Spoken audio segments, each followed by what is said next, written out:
होश में हमारे शब्दों को ध्यान से सुनना। जब इतना गलत हो जाता है तो अपना चेहरा अपने को पसंद नहीं आता और अपना जीवन अपने को पसंद नहीं आता और अपने अंदर से मन कहने लगता है नष्ट कर दो इस शरीर को।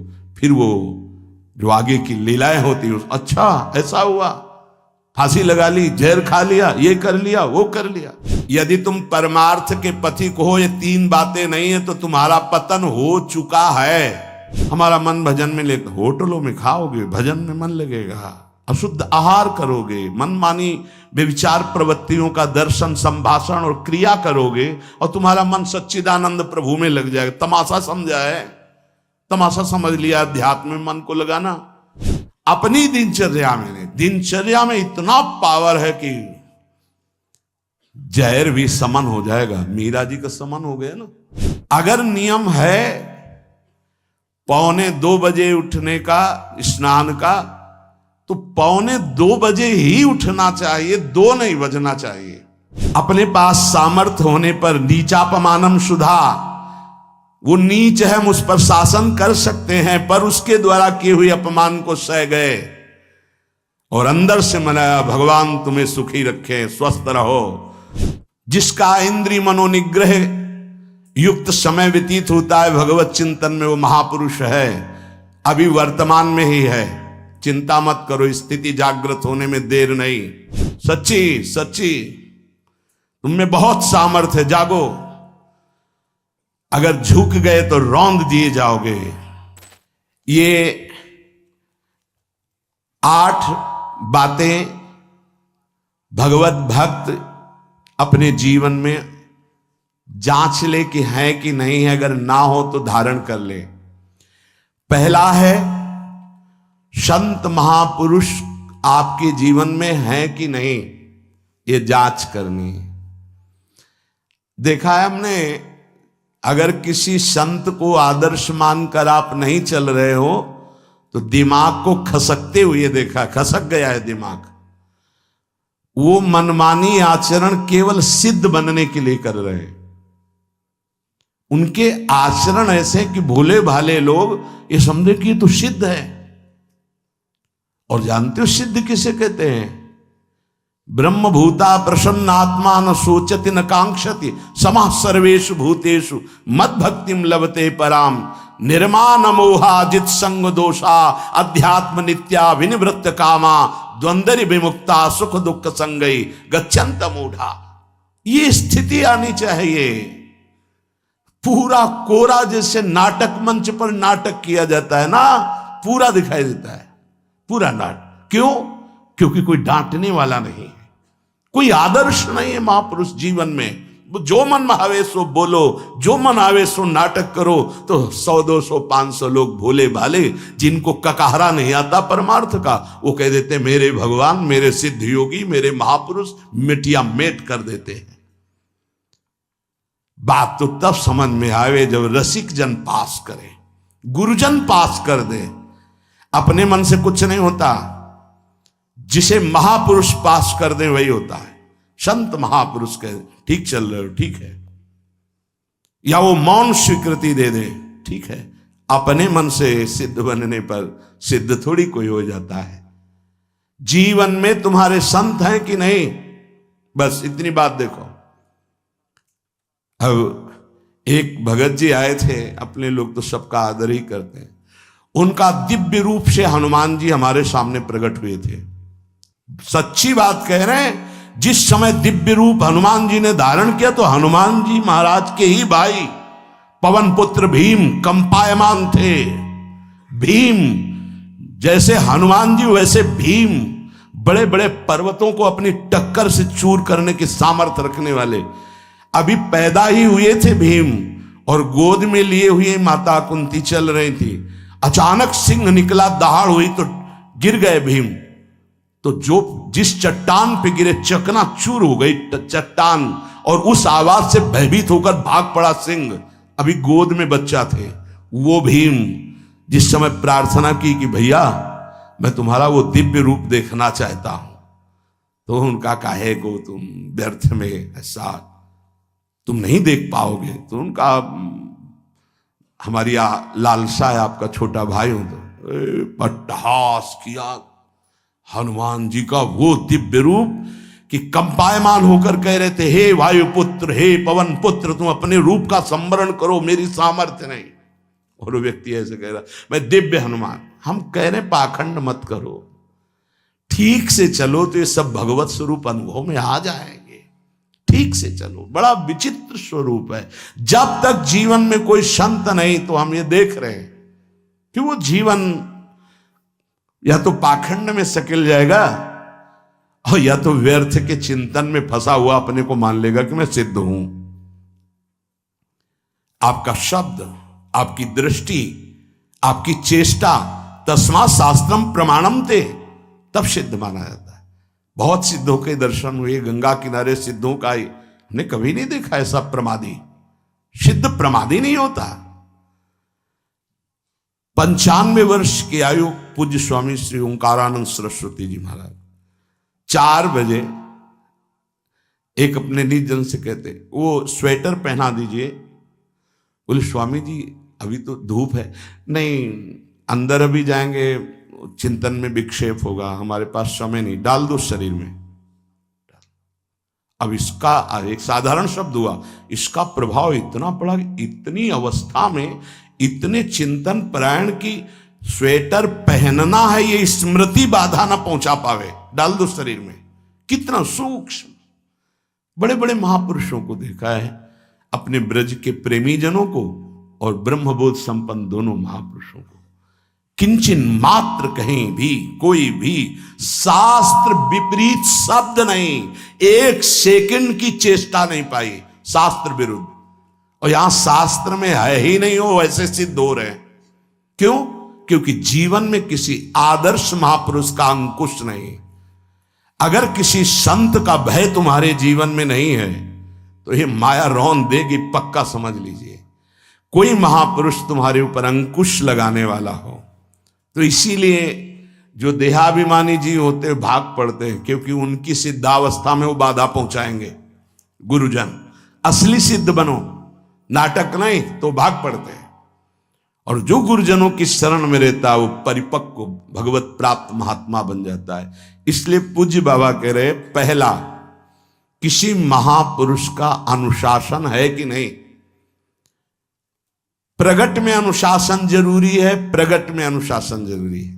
नारदानंद सरस्वती जी महाराज नैमिषारण्य के पीछे आए थे, कुछ परिक्रम उन्होंने बताया। अब वो पधार गए जो वहां के अधिकारी बनाए गए, विवेकानंद जी। नए वस्त्र धारण करके आगे, सदवई में मना है। यदि ऊपर का नया वस्त्र हो तो नीचे का पुराना और मलिन होना चाहिए। अगर नीचे का तो फिर ऊपर का पुराना मलिन। मैच, नया, क्रीच, एकदम, ये सब साधुता के कुछ नियम होते हैं, साधुता की एक मर्यादा होती है। तो वो दोनों नए पहन करके आ गए, भूल हो गई उनसे, देखा शिष्य। और नैष्ठिक ब्रह्मचर्य में सफेद कपड़े पहनाए जाते, तो और वो खिले हुए ऐसे बांधे, वैसे सब। उनकी दृष्टि गई। लाख लाख जहां बैठकर सत्संग सुनते हैं स्वामी श्री नारदानंद सरस्वती जी, बड़े ही महापुरुष थे, अपार भीड़। और सत्संग के बाद 1 घंटा सबको एकांत चिंतन करो। क्या वहां ब्रह्म ज्ञान का सत्संग होता था। प्रातःकालीन बेला पे जैसे अपने यहां सत्संग होता है, वहां थोड़ा विलंब होता था, 5:30 बजे। जो निज जनों का वो योग वासिष्ठ से कैसे तुम्हें बताएं, जो उस सभा में बस यही लगता है कितनी जल्दी देह राख छूटे और अपने स्वरूप में महापुरुषों का वचन का प्रकाश होता है। एक सत्संग होता था सामूहिक सब लोगों को, एक होता था पर्सनल, जो दिव्य साधक हैं केवल वही बैठ सकते हैं, अन्य नहीं। ऐसे पूज्य बाबा के यहाँ भी एक होता था पर्सनल ज्ञान का और एक होता था सामूहिक प्रवचन। तो उस समय सामूहिक सत्संग चल रहा था, काफी सब समाज लाखों की थी। देखा दूर से, एक शिष्य से कहा गौशाला में जाओ, गोबर को गीला कर दो। उनसे कहा विवेकानंद गोबर की छवियां भर करके यहां खड़े हो सत्संग के पास। अब वहां नच हो नहीं सकता, और गीला गोबर तो जो 2 घंटा सत्संग हुआ पूरा टप टप ऐसे कपड़ों में, पूरी हालत बिगड़ गई। क्या था ये? संत शासन। अब दोबारा वो गलती नहीं होगी, समझाने की जरूरत नहीं, अब समझ गए कि हमसे गलती क्या हुई। संत शासन नहीं है तो ये मन बहुत विचित्र है, बहुत विचित्र है। इसीलिए पहला, जो भी परमार्थ का पति को, चाहे ज्ञान मार्ग का, योग मार्ग का, किसी योग मार्ग की लौकिक ऊंचाई पर पहुंचे हुए कि गुरुदेव आए और उन्होंने कहा कि किसी कारण से शिष्य बढ़ जाए और अपने गुरुदेव की अवहेलना करे तो उसकी गति क्या होगी? उनका दुर्गति। दुर्गति, दुर्गति के सिवा उसके आगे कोई शब्द नहीं है। गुरु को पीड़ा है और शिष्य परम पद में पहुंच जाएगा? नहीं नहीं, ऐसा नहीं हो सकता। अनुशासन अत्यंत आवश्यक है। किसी भी वैभव या लोक व्यवहार या लोक मान्यता बढ़ जाने पर अपने गुरु का अपमान, गुरु की अवहेलना, तो उसकी दुर्गति पक्की। देखो, ये मन है, ये इंद्रियां हैं, ये अहम है, ये केवल गुरुदेव से ही वश में आता है, दूसरी जगह नहीं आता। क्यों? क्योंकि दूसरी जगह उत्तर देने का अवसर है। दूसरी जगह हम नहीं मानते तुम्हारी बात, लेकिन वहां ना उत्तर है और ना नहीं मानते, केवल वहां मिटना ही मिटना है। अगर ऐसा उपासक है तो निश्चित परम पद का अधिकार। केवल मिटना कोई उपाय नहीं है, अहंकार के पोषण का कोई उपाय, केवल मिटाना है।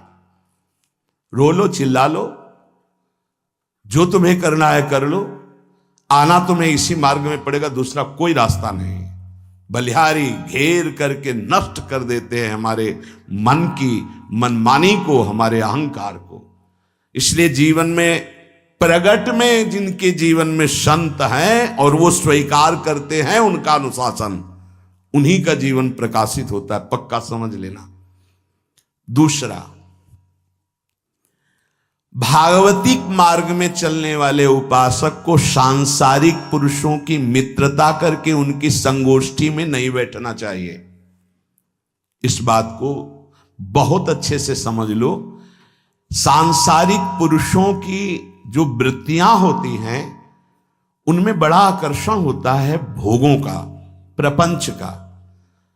जो साधक भ्रमणशील हैं, अगर वो गृहस्थों के यहां जाकर उनकी सैयाओं पर सोते हैं तो उनकी दुर्दशा क्या होती है चित्त की, वो खुद अनुभव करके देख ले।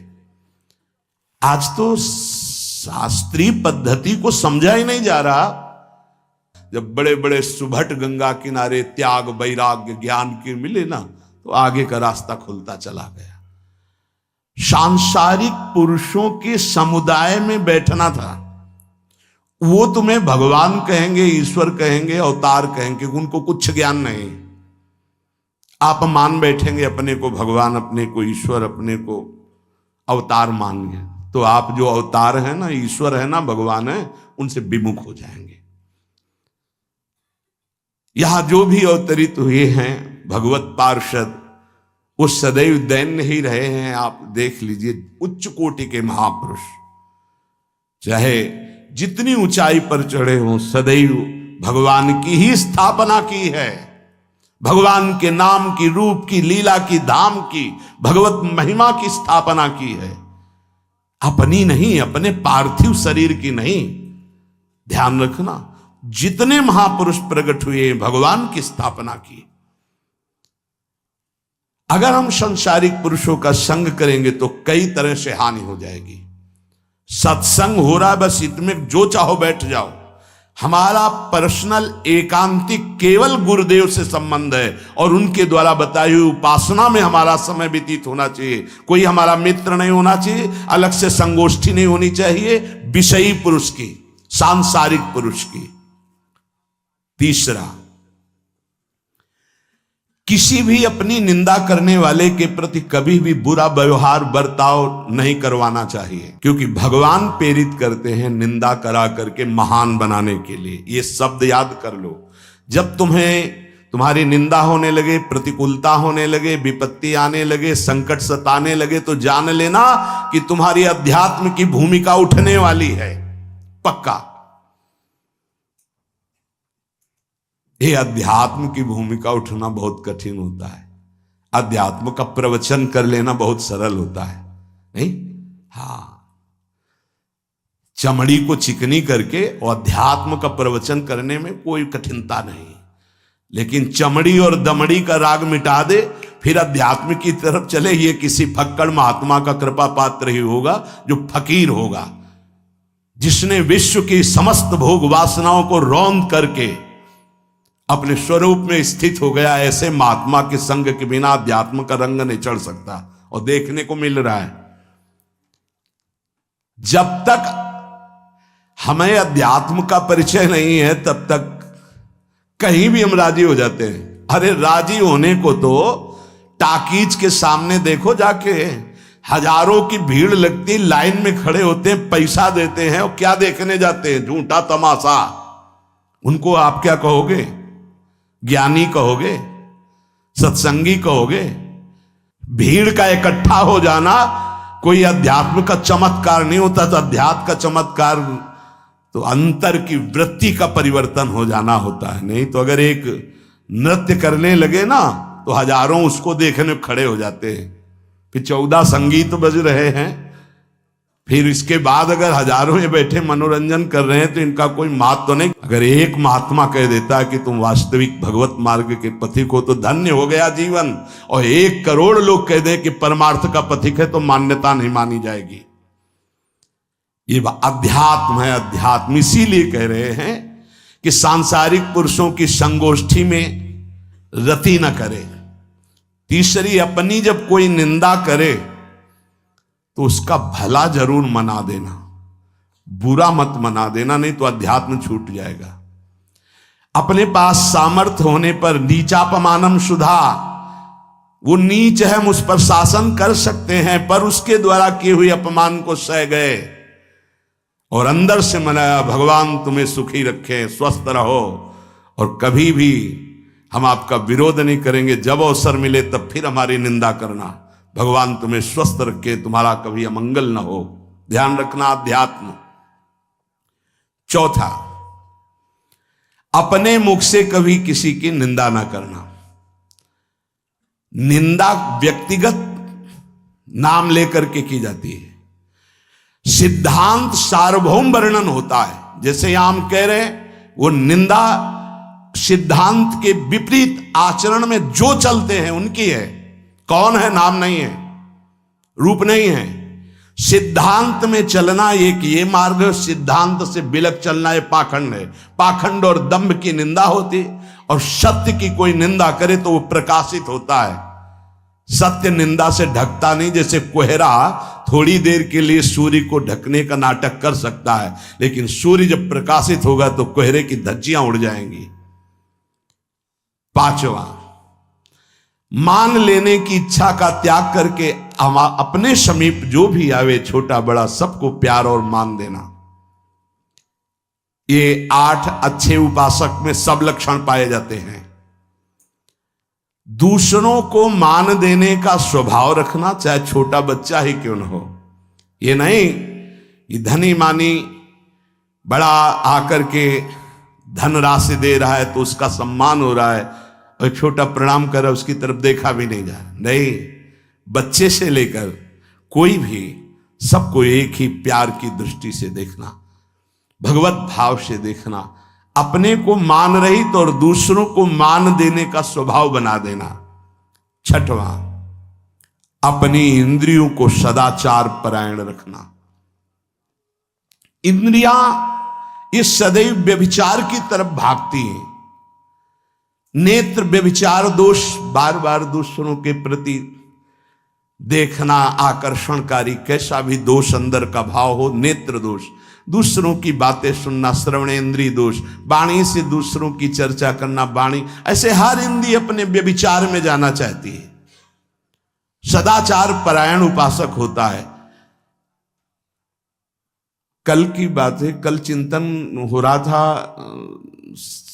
श्रीमद् भगवद गीता जी का। अगर उपासक में सदाचार इंद्रियों की पवित्रता नहीं है तो ढकोसला के सिवा कुछ नहीं रहेगा। ये अच्छे से समझ लो। इंद्रियों का विलास चल रहा, खुला दिखाई देता है, खुला। वो एक दृष्टि होती है, उसमें दिखाई देता है। अंतर में ब्रह्म बैठा हुआ शांत मौन है और ये समझ नहीं पा रहा, केवल नाटक पे लगा हुआ है। अपना मन, अपनी इंद्रियां यदि संयम में नहीं है, सदाचार में नहीं है, तो ढकोसला ही है, आडंबर ही है, नाटक ही है। पक्का समझ लीजिए। अगर वो संयमी नहीं है, जितेंद्रीय नहीं है, मनोनिग्रही नहीं, तो अध्यात्म क्या है? क्या प्रवचन हो रहा है? किस बात का प्रवचन हो रहा है? जो अनुभव हुआ उसका हो रहा है, शास्त्र सम्मत हो रहा है। जितेंद्रियता नहीं, इंद्रिय निग्रह नहीं, मनोनिग्रह नहीं। छठवां, सदाचार परायण, अर्थात इंद्रिय और मन शास्त्राज्ञा के अनुसार चले। जिसका इंद्रिय मनोनिग्रह युक्त समय व्यतीत होता है भगवत चिंतन में, वो महापुरुष है। अभी वर्तमान में ही है, चिंता मत करो, स्थिति जागृत होने में देर नहीं। बंद रखो अपनी खिड़कियों को, कहीं माया की हवा ना घुस जाए। सच्ची सच्ची तुम में बहुत सामर्थ्य है, जागो। अगर झुक गए तो रौंद दिए जाओगे। एक एक बात अच्छे से समझ लो। मुस्कुरा के, प्रेम व्यवहार दिखा के, अपनापन करके फिर तुमको अधीन किया जाएगा। माया भगवती बहुत बलवती है। ऐसे करके फिर ऐसे प्रहार करती है, क्योंकि साधक बहुत प्रवीण है। ऐसे में अपने को बचा लेगा, लेकिन ऐसे में बचाना बहुत कठिन होता है। हमारी बात को समझ लेना, ऐसे में बचाना बहुत कठिन होता है, बहुत कठिन होता है। समर्पण का मिश, सेवा का मिश, अपनापन का मिश। हमारी इंद्री, हमारा मन बहुत धोखेबाज है, हमें कोई धोखा नहीं दे सकता। ये हमारा मन, हमारी इंद्रियां हमको धोखा देती है। साधु, साधक, परमार्थ पथिक, भक्त इस बात से परम सावधान। सदाचार और सरलता, संयम के साथ हमारा समय व्यतीत होना चाहिए। किसी के गवाही की जरूरत नहीं है, किसी के प्रमाण की जरूरत नहीं। आप खुद अपने हृदय की भूमिका को नाप लीजिएगा। कितनी ऊंचाई पर चढ़ रहे हो, आपको खुद अनुभव में समझ में आ जाएगा। जो इंद्रियों का गुलाम, मन के द्वारा भ्रष्ट आचरण करने वाला है, वो कुछ भी हो, कोई भी हो, कहीं भी हो, दुर्गति शब्द से ही संबंध है। जीते जी दुर्गति, फिर फांसी ऐसी लगे तेषम दुख न हो। सच्ची मानना, जब गलत हो जाता है आचरण, तो अपना मन अपने को कहता है नष्ट कर दो, ये जीवन किस काम का। होश में हमारे शब्दों को ध्यान से सुनना। जब इतना गलत हो जाता है तो अपना चेहरा अपने को पसंद नहीं आता, और अपना जीवन अपने को पसंद नहीं आता, और अपने अंदर से मन कहने लगता है नष्ट कर दो इस शरीर को। फिर वो जो आगे की लीलाएं होती हैं, अच्छा ऐसा हुआ, फांसी लगा ली, जहर खा लिया, ये कर लिया, वो कर लिया। वो इन्हीं इंद्रिय और मन की फिसलन को नहीं सह पाया। अच्छा, किसी महापुरुष का शासन नहीं था, नहीं, उस चूक में भी बचत हो जाती है। एक बहुत बड़े महापुरुष के समीप रहने वाले से चूक हो गई, तो उन्होंने अपने आसन के पास आसन लगवाया। सब साधुकों ने कहा कि बहुत बदनामी होगी, क्योंकि आपका नाम आगे है और वो आपके आश्रित है, ऐसा है किसी महापुरुष के। उन्होंने कहा तुम क्या समझते हो, ये बाया है, चूक हो गई, अब इसको कभी चूक नहीं होगी ऐसा बना देंगे, कभी त्रुटि नहीं होगी, इसको ऐसा बना देंगे। और वो फिर ब्रह्मावर्त बिठूर में रहे, और बहुत अच्छे महात्मा हैं, अब भी हैं।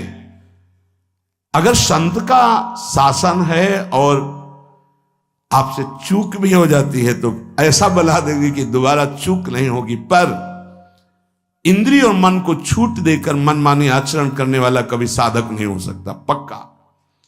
और आप सच्ची मानना, आपकी एक बार इंद्रिय मन छूट हो गई तो जिंदगी भर दबे रहोगे, दहाड़ने लायक नहीं रहोगे। माया तुम्हारे को सदैव कोसती रहेगी, तुम्हारा हृदय जलता रहेगा। ऐसा कैसे हो गया, ऐसा कैसे हो गया। जब ऊंचाई की तरफ सोचोगे तो सामने वो, अगर प्रायश्चित करके मिटा दिया है तो बात है, नहीं तो वो कर्म सामने आ जाएगा। लगेगा नहीं हम इस ऊंचाई लायक नहीं है, नहीं हम इस ऊंचाई लायक। आपसे प्रार्थना कर रहे, अगर चूक हो गई हो तो उसको मिटा दो, नहीं आगे बढ़ने में बाधा पहुंचा देगा। अपने गुरुजनों से सलाह करके उसका प्रायश्चित कर लेना चाहिए। अगर गुरुजन कर दे जाओ कुछ नहीं तो कुछ नहीं, खत्म खेल, वो निपटा देंगे, वो करुणामय है, उनमें बड़ी सामर्थ्य है।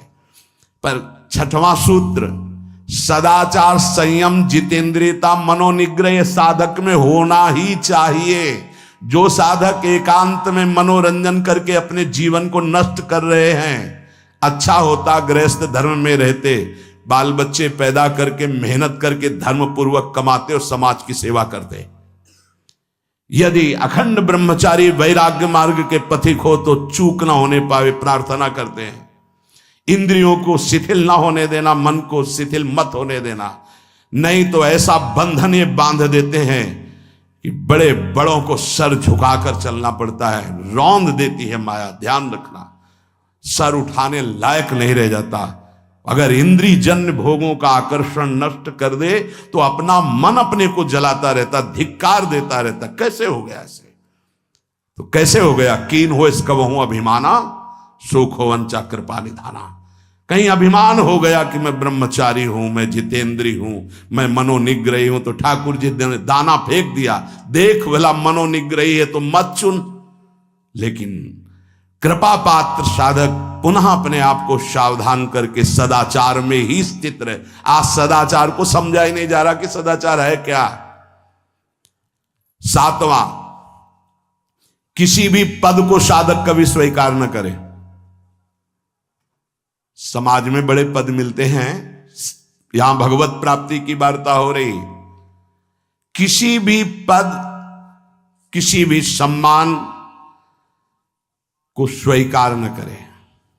ये सब उपाधियां हैं, अगर उपाधियां स्वीकार की तो उपद्रव शुरू हो जाएंगे। कोई उपाधि स्वीकार न करो तो इतने महान बन जाओगे कि पूरे विश्व में तुम ही होगे। ये भी बात याद कर लो। कोई भी छोटी मोटी उपाधि स्वीकार की तो उस महान को नहीं प्राप्त कर पाओगे। विश्व में तुम ही होगे, या तो ज्ञान में तो एक तुमसे बड़ा कोई है नहीं, और अगर भक्ति में तो तुमसे छोटा कोई नहीं, तो विश्व में तुम ही तो हुए ना। सब बड़े और आप छोटे, विश्व में आप त्रणादपि सुनीचेन, और ज्ञान तो हम ब्रह्मास्मि, सबको समेट लिया अपने में, एक के सिवा दूसरा कोई नहीं। यह है उपाधि रहित महापुरुष की स्थिति। कोई उपाधि स्वीकार न। अनंत ब्रह्मांडों का महारत्न इंद्र नीलमणि, जहां जहां भक्त मेरा चरण रखे वहां वहां रखूं हाथ, पीछे पीछे मैं फिरूं कभी न छाड़ूं साथ। इससे बड़ा कोई पद होगा? निरपेक्षम मुनिम शांतम निर्वैरम समदर्शनम अनुब्रजाम्य हम नित्यम पूये यत्यंगुरेणु भी। जिसकी चरण रज लेने के लिए परब्रह्म परमात्मा पीछे डोलता है, वो है ये पद। जब कोई पद नहीं स्वीकार करता तो ये पद प्राप्त होता है। इसलिए सातवां, किसी भी उपाधि को, पद को साधक कभी स्वीकार न करे। आप यहां के अमुक बन करके अमुक नहीं, सेवाएं सब हैं पर सेवक हूं, कोई पद नहीं। देख लो बड़े बड़े महापुरुषों को। पूज्यपाद उड़िया बाबा जी ने जब देखा तो दंड का विसर्जन कर दिया कि पद की तरफ एक घसीट रहा है। गंगा जी में महाप्रभु चैतन्य देव ने गंगा जी में जो हमारे परम पद के बीच में आएगा वो सबका प्रवाहित कर देना ही उचित है। बहुत समझना, पूरे जीवन भर याद रखना, यह अध्यात्म है। अध्यात्म कभी कोई भी उपाधि स्वीकार ना करे। वो बहुत जल्दी उपाधियां सामने लिख दी जाती है, तभी कोई वो स्थिति ही नहीं आती। उपाधि, हमारे ब्रजमंडल में एक से एक महापुरुष हुए हैं। बाबा प्राण धन रहे हैं, कितने संत महापुरुष, और उनको यहां प्यार से ब्रजवासी जन मेरो बाबा प्रिया प्रीतम के लाडले। कोई उपाधि नहीं, कोई पदवी नहीं, कोई प्रतिष्ठा नहीं। और आठवां, ये आखिरी, किसी भी परिस्थिति में अपने आराध्य देव का चिंतन ना छूटने पावे। पूर्णता, ये तभी हो सकता है जिसके जीवन में ये तीन बातें हैं। आखिरी वाली बात, किसी भी परिस्थिति में अपने लक्ष्य का चिंतन न छूटने पावे। ये तीन बातें जिसके जीवन में है तो ये आखिरी बात पूर्ण होगी। आखिरी और पहली दो बहुत जोर की बात थी। पहली थी किसी संत महापुरुष का शासन, और पूर्णता आई किसी भी परिस्थिति में अपने लक्ष्य का चिंतन न छूटना। बीच में अपने आप सब आ जाएगा। तीन बातें, पहली व्यवहार शुद्धि, दूसरी नियम निष्ठा, और तीसरी प्रतिज्ञा पालन। तुम चाहे जिस संप्रदाय के हो, जिस वर्ण के हो, चाहे जिस आश्रम के हो, और चाहे जो हो, यदि तुम परमार्थ के पथिक हो, ये तीन बातें नहीं है तो तुम्हारा पतन हो चुका है। पतन हो जाएगा नहीं, नाप लो, तुम्हारा पतन हो चुका है। पहला, व्यवहार शुद्धि। आपका जीवन किस मार्ग का पथिक है? बोले गृहस्थ। आप अपनी मर्यादा में, आपकी जो मर्यादा है प्रवृत्ति मार्ग की, उसी के अनुसार एक सीमा में रहकर आपका इंद्रियजन्य व्यवहार। दूसरा, आप कौन? विरक्त मार्ग के पथिक।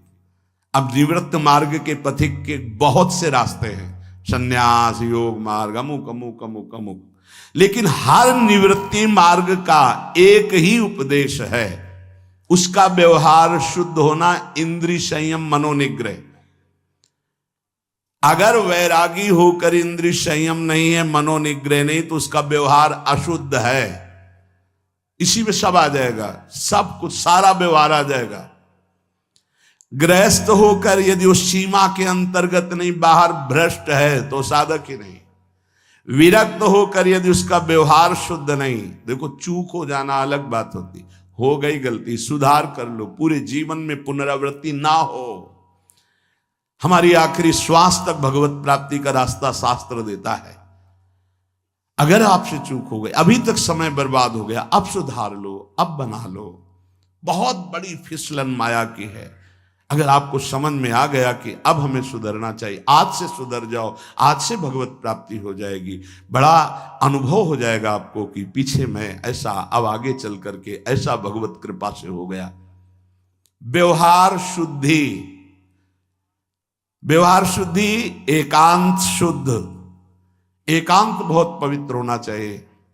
व्यवहार प्रगट में जब समाज में हो गए तो है ही। ये बात बार बार हम इसलिए बोल रहे हैं कि परमार्थ का पथिक बाहरी व्यवहार की शुद्धि तो दिखा देता है, लेकिन आंतरिक बहुत अशुद्ध आचरण होते हैं। इसीलिए अध्यात्म की उन्नति नहीं होती।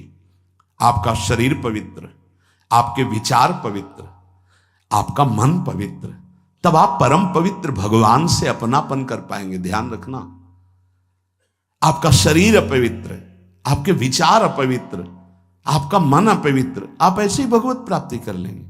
जहां मन आया वहां खा लिया, जो मन आया वो देख लिया, जो मन आया वो छू ले, ऐसे भगवत प्राप्ति हो पाएगी। ये जो हमारा मन भजन में लेकर, होटलों में खाओगे, भजन में मन लगेगा, अशुद्ध आहार करोगे, मनमानी व्यभिचार प्रवृत्तियों का दर्शन, संभाषण और क्रिया करोगे, और तुम्हारा मन सच्चिदानंद प्रभु में लग जाएगा। तमाशा समझा है, तमाशा समझ लिया अध्यात्म में मन को लगाना। आहार शुद्ध नहीं, विचार शुद्ध नहीं, आचरण शुद्ध नहीं, चार लोग बैठे हैं उसी में अपनी इंद्रियों को बार बार तुम आकर्षण, शरीर आकर्षण की तरफ ले जा रहे, दिखाई नहीं दे रहा है क्या स्थिति तुम्हारी? बात करेंगे, ब्रह्म ज्ञान के नीचे बात ही नहीं। अरे कुछ नहीं है। संयम से चलो, सदाचार से चलो, पवित्रता से चलो, तो कोई संशय ही नहीं रह जाएगा। पर संयम, सदाचार, पवित्रता, ये सब केवल ग्रंथों में लिख रहे हैं, पर अपने तो सौभाग्यशाली है ना, चल सकते हैं। अपने को अवसर मिला है। जो नहीं चल पा रहे हैं वो कम से कम सुन तो रहे हैं, चलने की तैयारी कर रहे हैं। लेकिन आप लोग तो चलने की तैयारी नहीं, चल चुके हैं। आप अपने को बचा लीजिए, आप अपने को संभाल लीजिए। पूज्य बाबा कह रहे हैं व्यवहार शुद्धि, नियम निष्ठा, प्रतिज्ञा पालन नहीं, तो वो पतित हो चुका है। पतित हो जाएगा नहीं, पतित हो चुका है। दूसरा है नियम निष्ठा, जो तुम्हें गुरु ने दी है या स्वयं धारण की है। दोनों बातें होती। जब कितना, कौन कौन सी दिनचर्या के नियम, कितना पाठ, क्या सेवा, इनका नियम होता है। हमारा नियम है इतने बजे उठ जाना, हमारा नियम है ये पाठ करना, हमारा नियम है ये करना। उन नियमों को कोई देखे ना देखे, हमें प्राणपण से पालन करना है। अपनी दिनचर्या में इतना पावर है कि जहर भी समन हो जाएगा। मीरा जी का समन हो गया ना, तो आप कहोगे वो तो मीरा जी थी, तो मीरा जी में क्या था? मेरे तो गिरधर गोपाल दूसरों कोई, लाओ तुम भी मीरा जी बन जाओगे। मेरे तो गिरधर गोपाल दूसरों न कोई, तो जहर जिससे प्रकट हुआ है, जहर भी तो उसी से प्रकट हुआ है ना, परमात्मा तत्व से ही, तो औषधि भी उसी से है। धन्वंतरी जी ने शोध करके कहा, अच्युत गोविंद हरि इन नामों को जो निरंतर जपता है कोई प्रभाव नहीं डाल सकता, विरोधी भाव कोई प्रभाव नहीं डाल सकता। समस्त औषधियों की परम औषधि भगवन नाम। मीरा जी की जिह्वा पे नाम, हृदय पे नाम, प्रहलाद जी की जिह्वा पे नाम, हृदय पे नाम। का बड़े बड़े सर्पों से डसवाया, विष पिलवाया प्रहलाद जी को। क्या तुम इसी महामहिम मार्ग के पथिक बने हो, जिसमें प्रहलाद जी चले, जिसमें देवर्षि नारद जी हैं, जिसमें बड़े बड़े महापुरुष हैं, उसी मार्ग के पथिक हो। हम में कमी ये हो गई कि हम वैसे नहीं चल रहे जैसे चलना चाहिए। नियम पर बहुत ध्यान दीजिए। अगर नियम है 1:45 बजे उठने का, स्नान का, तो 1:45 बजे ही उठना चाहिए, 2 नहीं बजना चाहिए।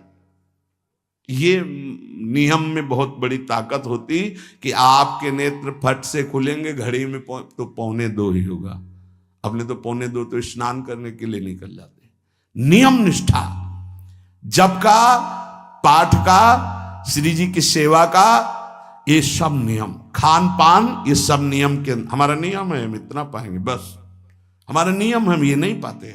हमारा नियम है हम इतना सोते, इतना जगते। इस वजह साधक का नियम, नियम निष्ठा और प्रतिज्ञा पालन, इसमें चूक नहीं होनी चाहिए। इसमें चूक हो जाती है, इसलिए सुकृत नष्ट हो जाते हैं। जैसे कहा गया, आज के बाद हम ये नहीं करेंगे, कुछ न कुछ साक्षी किया जाता है।